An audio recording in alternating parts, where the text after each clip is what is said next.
that are applicable. There are no standards because we have no intimate knowledge of how Earth and life work together. Many times we've experimented on various different things and then it didn't turn out the way we expected it to. It can get as big as what's been determined to be safe in the environmental impact statement. It can't go any bigger than that. The environmental impact statement was funded by the Air Force and the Navy, the people that are running the program. When you look at the Earth itself, you think about the Earth and how it releases energy naturally. You can look at earthquakes and what we know about them over 30 years is they're increasing in depth, frequency, and magnitude. You can look at weather patterns. And what everyone knows, at least in this country and most of the world now, is weather patterns are going through dramatic shifts that are blamed on any number of factors. And then you can also look at tidal heights in the North Sea, which have been steadily rising over a 30-year period as it's been charted. All of that indicates releases of energy. And then in the midst of this natural releases of energy, we're going to inject billions of watts of power into the magnetic lines of force. What this will do, they don't really know because they've never been at these power thresholds before. Safety is the main consideration here. Aircraft safety, radio frequency safety. The environmental impact statement is the governing document, and anybody that has an environmental concern that we have not addressed in this should come to us and let us know about it.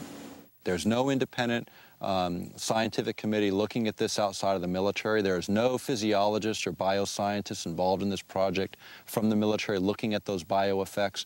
We think it's a narrowly focused program in the sense that the bulk of it is military-driven. That's what's driving the budgets, and that's what's driving the program. The military research is one line of work, and I would say the medical research is another line of work, and for most part, these two groups are not talking to one another. There are a number of scientists like myself who are concerned about this, who are in fear of what HAARP could do to the planet. Not only mind control, but weather changes, possible earth changes, earthquakes, things like that. And we all need to band together. We need to contact each other over the internet. We need to lead a discussion on this, and scientists need to contact their government representatives and tell them what they feel about this. Our critics have talked about HAARP and some of the problems they perceive. If anyone, any group, individuals, whatever, were concerned, they're welcome to tour the site. They're welcome to put together an independent team of their experts to come onto the site and to review what it is we're doing. We have absolutely nothing to hide. We need to bring in people from all walks of life to study the possible consequences of this technology. We don't know the effects. I don't think we should move blindly forward and just do these experiments. We were recently invited to Brussels to speak to a group of parliamentarians in an organization called Global International. And we were able to present HAARP as an issue to over 60 parliamentarians from 40 countries. And what was important is it really was the first time many of these folks had heard much about this project. But I can tell you that the international interest has been growing. The scientific community is starting to wake up to the issue. And what we're seeing is more people willing to go forward and speak out. I'm concerned that the people who understand that all life is interconnected aren't the people that are making the decisions about these experiments on our ionosphere. What air I breathe, everybody else breathes. Water and air and the land, our life. Let's do what we have to do to protect it. As living systems, we're open systems, and we can't draw the line between where our boundary stops and where the boundary of the non-living domain begins. The Earth is a living organism. It's not something that's really outside of us. It's really an intimate part of who we are. And when we destroy it, we destroy ourselves. I have always asked that if anybody has a problem, come and let us see what the problem is. And if it's something we haven't addressed that we should have, of course we'll address it. The problem with government and the people right now is that people don't trust the government, and they have good cause not to, because so many times over the years they've not told them the truth. Well, the planet's electrical system is not there for us to exploit for Department of Defense purposes. It's there as a part of a whole beautiful, harmonious, interconnected system that supports all life on this planet. And we don't know everything that there is to know about it.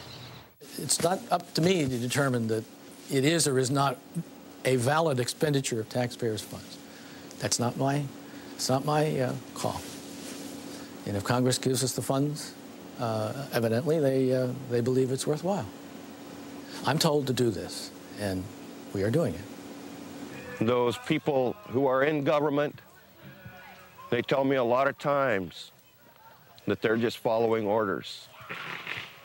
My response is, so was Heinrich Himmler. He was just following orders.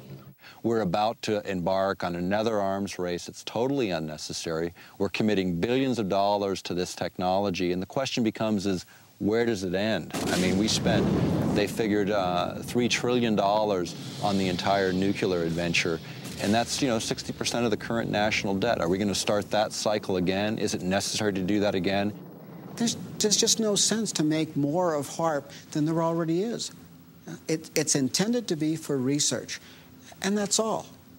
So even though HAARP is small today, every major weapons program was small at its infancy. It's just we usually don't find out about them till 50 years later. In this case, we're finding out at the beginning phase, and this is a time for people to take and pay attention and look at this technology and determine, is this really a direction we want to go, and is it really necessary right now? HAARP is not a threat, it's a benefit.